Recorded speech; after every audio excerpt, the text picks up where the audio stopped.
جب ہم برصغیر کی تاریخ کی بات کرتے ہیں تو کچھ سلطنتیں ایسی ہیں جنہوں نے اس خطے پر بہت گہرے نقش چھوڑے ہیں۔ ان میں سے ایک تھی دہلی سلطنت، ایک ایسی زبردست طاقت جس نے 320 سال تک شمالی ہندوستان کی قسمت کو شیک دی۔ تو چلیں اس دلچسپ دور کی کہانی کو کھولتے ہیں اور دیکھتے ہیں کہ اس نے آج کے جنوبی ایشیا کی بنیاد کیسے رکھی۔ ایک سلطنت، 5 الگ الگ خاندان اور پورے 320 سال۔ یہ اعداد و شمار خود ایک بہت بڑی داستان سناتے ہیں، فتوحات کی، ثقافتی انقلاب کی اور ایک ایسی میراث کی جو آج بھی ہمارے ارد گرد زندہ ہے۔ آئیے اس سفر کا آغاز کرتے ہیں۔ تو آج ہم کیا کیا دیکھنے والے ہیں؟ ہم اپنا سفر سلطنت کی بنیاد سے شروع کریں گے، پھر ان 5 خاندانوں سے ملیں گے جنہوں نے اسے عروج دیا۔ ہم اس کے سنہرے دور، اس کے انتظامی کمالات اور ثقافتی ملاپ کو دیکھیں گے، اور آخر میں یہ سمجھنے کی کوشش کریں گے کہ یہ عظیم سلطنت آخر زوال کا شکار کیوں ہوئی اور اپنے پیچھے کیا کچھ چھوڑ گئی۔ دیکھیں، ہر بڑی کہانی کی کوئی نہ کوئی شروعات تو ہوتی ہے نا؟ دہلی سلطنت کی کہانی بھی میدان جنگ میں شروع ہوئی، جہاں غوری فتوحات نے ایک بالکل نئی سلطنت کے لیے بنیاد رکھی۔ ذرا تصور کریں، 12ویں صدی کا آخر ہے اور شمالی ہندوستان کا نقشہ کیسا ہے؟ چھوٹے چھوٹے راجواڑے ہیں جو آپس میں ہی لڑ رہے ہیں۔ اس سیاسی انتشار نے غوریوں جیسے بیرونی حملہ آوروں کے لیے دروازے کھول دیے، اور انہوں نے اس خلا کو پر کرنے اور تاریخ کا رخ بدلنے کا موقع دیکھا۔ اور پھر 1206 میں غوریوں کے ایک سابق غلام جنرل قطب الدین ایبک نے دلی کو اپنا دارالحکومت بنا کر ایک آزاد سلطنت کا اعلان کر دیا۔ سوچیں، ایک غلام کا سلطان بننا، یہ ایک غیر معمولی واقعہ تھا جس نے مملوک یعنی غلام خاندان کی بنیاد رکھی، اور یہیں سے دہلی سلطنت کا باقاعدہ آغاز ہوا۔ اب مزے کی بات یہ ہے کہ دلی سلطنت پر کسی ایک ہی خاندان نے مسلسل حکومت نہیں کی۔ یہ تو ایک ریلے ریس جیسی تھی جہاں ایک خاندان اقتدار کی چھڑی دوسرے کو تھماتا تھا، کبھی امن سے تو کبھی تلوار کے زور پر۔ تو یہ ہیں وہ 5 خاندان جنہوں نے دہلی سلطنت کی کہانی لکھی۔ مملوکوں نے بنیاد رکھی، خلجیوں نے سلطنت کو جنوب تک پھیلا دیا، اور تغلقوں کے دور میں یہ اپنی وسیع ترین حدوں تک پہنچ گئی۔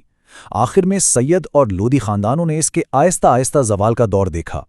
خلجیوں کی بات کریں تو انہوں نے سلطنت کو فوجی طاقت کے عروج پر پہنچا دیا۔ انہوں نے نہ صرف دکن فتح کر کے سلطنت کو جنوب تک پھیلایا، بلکہ اس دور کے سب سے بڑے خطرے منگولوں کے تباہ کن حملوں کو بھی کامیابی سے روکا۔ یہ ایک ایسا کارنامہ تھا جو اس زمانے میں بہت کم لوگ کر پائے۔ پھر آتے ہیں تغلق۔ ان کے دور میں سلطنت اتنی پھیلی جتنی پہلے کبھی نہیں تھی، تقریباً پورے بر صغیر پر چھا گئی۔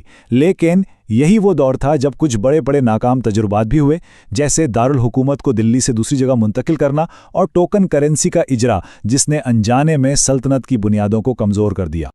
اچھا، اب ہم سلطنت کے سنہرے دور پر نظر ڈالتے ہیں۔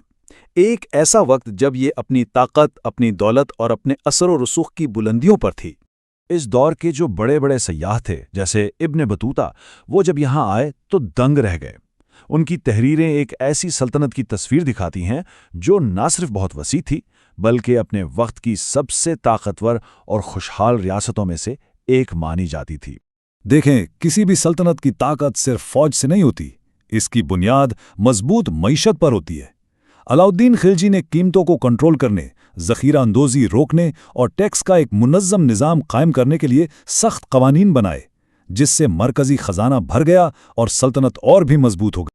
اچھا، جنگ اور فتوحات تو ایک طرف، اب ذرا دیکھتے ہیں کہ یہ سلطنت اندر سے چلتی کیسے تھی اور اس نے برصغیر کی ثقافت پر کیا اثرات چھوڑے۔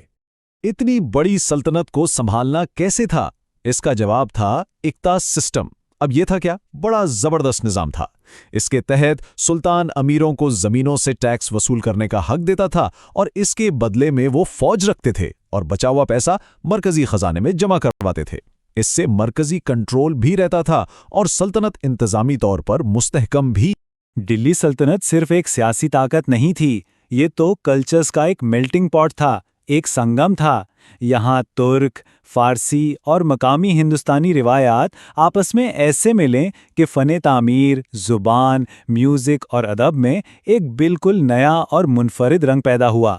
قطب مینار اسی عظیم ثقافتی ملاپ کی سب سے بڑی مثال ہے۔ لیکن کہتے ہیں نا، ہر عروج کو زوال ہے۔ کوئی بھی سلطنت ہمیشہ قائم نہیں رہتی۔ دہلی سلطنت بھی اندرونی کمزوریوں اور بیرونی خطرات کا شکار ہوئی، جس نے آخرکار اس کے زوال کی بنیاد رکھ دی۔ سلطنت کا زوال کیسے ہوا؟ بہت سادہ سی بات ہے